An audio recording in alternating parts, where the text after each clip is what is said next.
আমার আমি আর কখন আসবো না আপনার পানিশমেন্ট টিকিট করে চলে যাবো আমার আমি এখন টিকিট করে চলে যাবো। আমি পরশু দিন আসছি ভাই, সব ডকুমেন্ট চেক করে দেখেন আপনি। আমি আপনাদের এটা একটা বুঝলে কিন্তু দৌড়ে পালাইতাম, আমি বুঝি নাই, সেজন্য আমি আস্তে আস্তে যাচ্ছি। আজকে পালাই কালকে আবার আসতেন। আচ্ছা বোন, আপনার নাম? আমি তো আমার নাম আইডি মুসলিম। জি, এখানে আমার ডকুমেন্ট আছে, চেক করে দেখেন আমার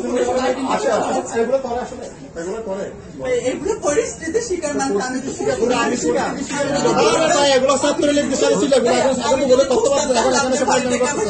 আমি আমাকে হ্যান্ডেল করতাম না পালায়, বাট আমি বুঝতে পারিনি পরিস্থিতি শিকার আপনাকে অন্য কিছু করেন, আপনি অন্য কাজ করতে পারেন না। আমি এখন আপনি মোবাইলটা দিয়ে দেন, আমি এই মুহূর্তে টিকিট করে চলে যাবো।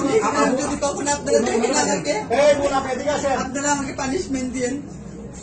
বাট আমার ফোনে আমার সব ডকুমেন্ট, আপনারা আমার ফোনটা প্লিজ দিয়ে দেন। আমি এখন টিকিট করে চলে, আমি অন্যায় করেছি, আমি সরি বলতেছি। আমি এখানে এসেছি, আমার অন্যায় হয়েছে। আমি আজকে ফ্রিতে স্টে করতেছি এখানে।